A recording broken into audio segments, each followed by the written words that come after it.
to depict a story now that this doesn't change notes, but rather it's a steady drone when you blow into it. And it's a combination of tongue movement and using your cheeks and your lungs to push air through to make different sounds. And then you can also use your voice to make barking sounds, as you'll hear when I demonstrate.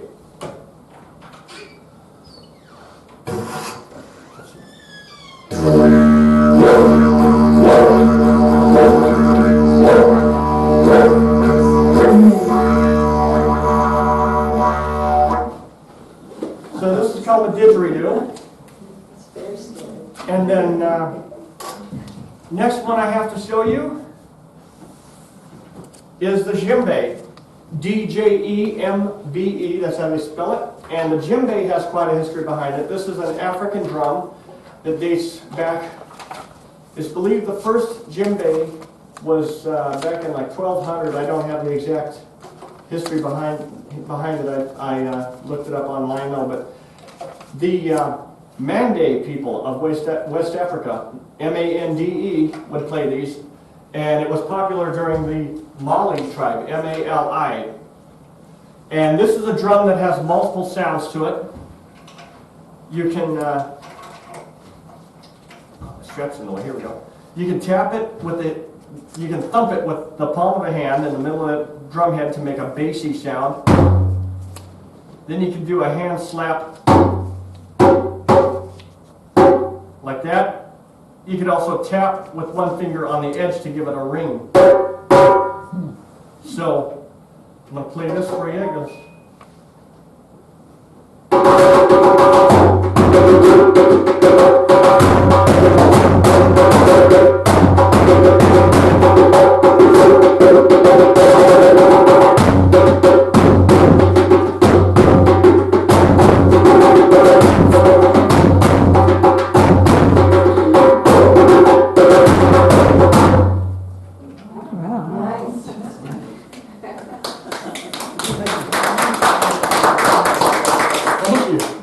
Thank you.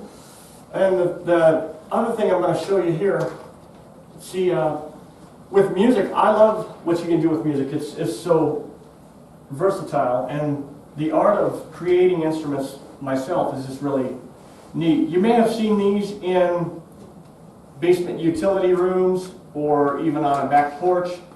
This is part of an older style unit. Nowadays your water softeners are compact, but back in the 80s and 90s and clear up into the early 2000s, they were separate units that worked integrally. You had your brine tank, and then you had this thing, which had a big box on top which regulated the flow of everything. This is a medium tank, they call it, which is used to filter out all the iron and all the stuff from your water. It would basically have sand in here. So my cousin's water softener went on the fritz. I told her, don't get rid of that tank. I want to try something with it. So we took it outside. It took us three grown men, myself and my cousin and his friend. We had to hold this thing upside down. You can only imagine what we looked like. We had this thing upside down, and all three of us jostling this thing up and down, getting all this wet sand out of it and everything. But when we did, we got it all cleaned up, and I washed the inside of it out with a water hose, and I tried it out, and it works wonderfully. You can hit it there with the palm of your hand like that. You get a kind of a ring. You can get hit on the edges to get a kind of a goer sound. You can hit it down here, or you can hit it with the heel of your hand right here to get a bass. So I call this drum. I was looking for words that meant tank or barrel in Italian or any other foreign language. So I was combing the internet. I wanted something that sounded musical, and finally I stumbled upon the word tamburo, which is Italian for tank. And how you play this, I'm going to do this.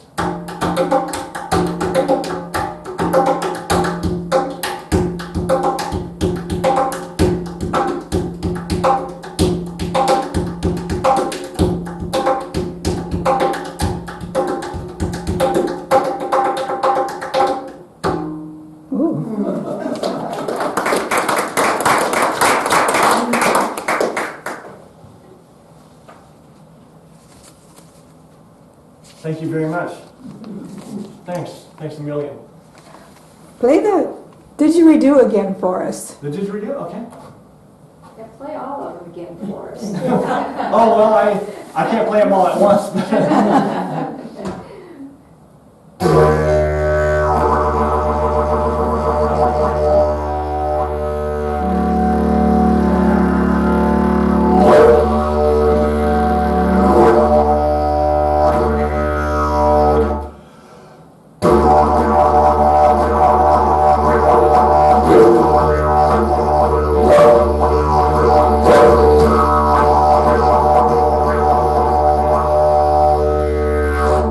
Ooh.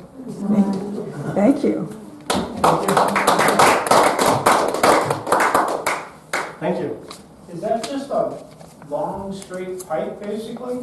Basically, yeah. This one is plastic. The didgeridoos that are from Australia are actually a hollowed out tree branch that's been hollowed out by termites, and they wash them out and they kind of clean them up a bit. And then they can paint the branch to, they can paint all this. What you're seeing right here is all etched into this plastic. I bought this one from Yanda's Music in Kearney, Nebraska. Mhm. Do they have to have bends in them? That's just the design. That's Okay. that's just for looks. Mhm. But you can have them curved. They make a spiral didgeridoo, which is a travel didge, they call it. It's for more of a compact if you're traveling, and it's a spiral instrument, so it doesn't take up as much space, and yeah, it's really cool. These instruments are used a lot in the field of what they call ambient music, which is an instrumental music. And you can put nature sounds in the background of your instruments, and you can have all this stuff going on. You can have the djembes, or you can even have stringed instruments, or even keyboards, synthesizers, that sort of stuff, which I'm very big into ambient music. I do my own nature recordings and things like that, and I put together my own ambient music using all of these instruments. Could you play the drum again? Sure. I'm going to do a riff from a Phil Collins. You know who Phil Collins is? Yep. Yes. Yeah. Okay.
Have you ever done anything professionally with your instruments? No. I'd like to get into the art of, like I said, ambient music and putting, professional albums together.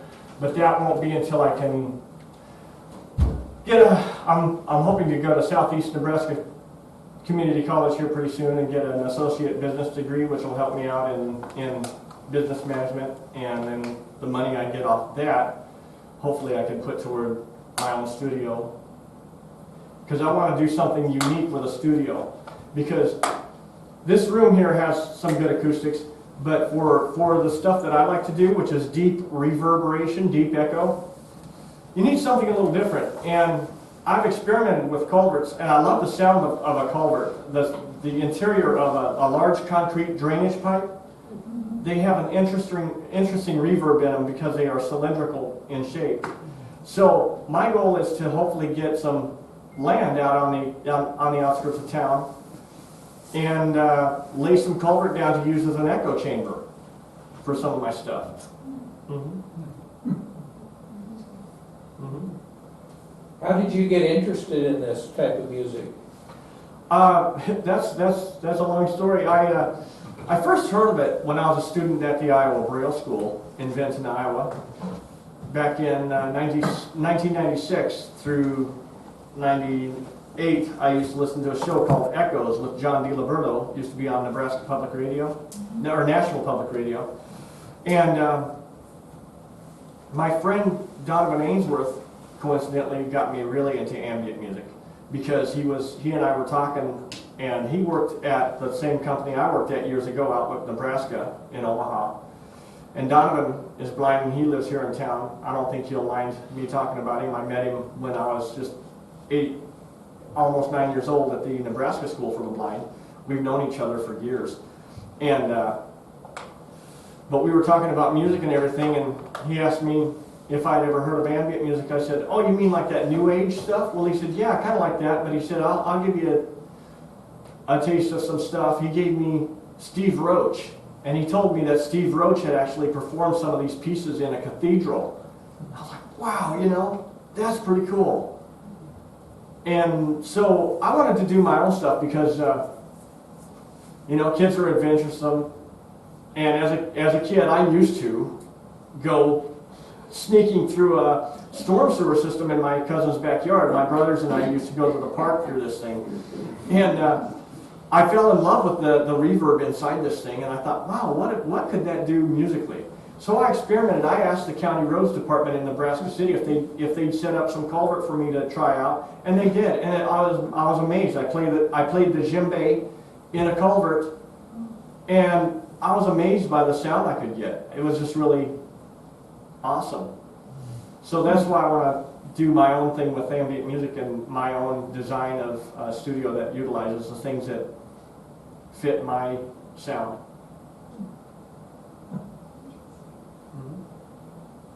What are some of the other instruments that you have?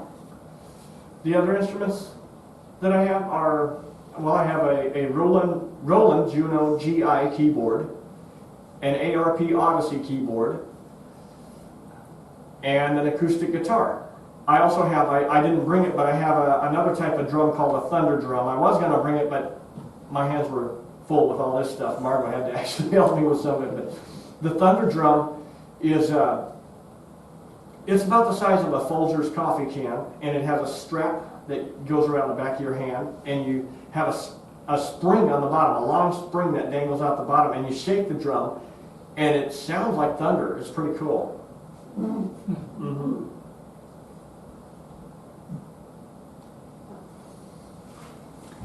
And how did you learn how to play the guitar? By ear, basically. Yep. Mm-hmm. Yep. The same with the keyboards. Mm-hmm. Now, you must have an ear for music then to be able to Oh, yes, pick ma'am. it up and play like that. Yes, ma'am. I enjoy doing this sort of stuff, and you know, I'd like to play for clubs and stuff as far as actually singing and stuff. But as far as my singing, people ask me, why don't you want to get famous with your singing? I said, we've already had some famous singers, Ronnie Millsap, Stevie Wonder, and Ray Charles. Leave it to them. I want to do something that I don't think a blind person has ever done before. I'd like to get into the field of ambient music and also doing motion picture soundtracks. I think that'd be really cool. Do you have any connections to be able to make that happen? For the time being, no. That's why I'm wanting to get into business management and start my own business, Yeah. and that way I can Network somehow? network, yeah, and get some more tools under me and pay for the apps I would need to reach out to these I hope you can. big Hollywood sellers and stuff, yeah.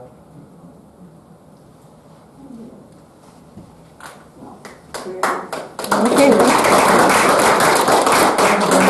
Thank you very much.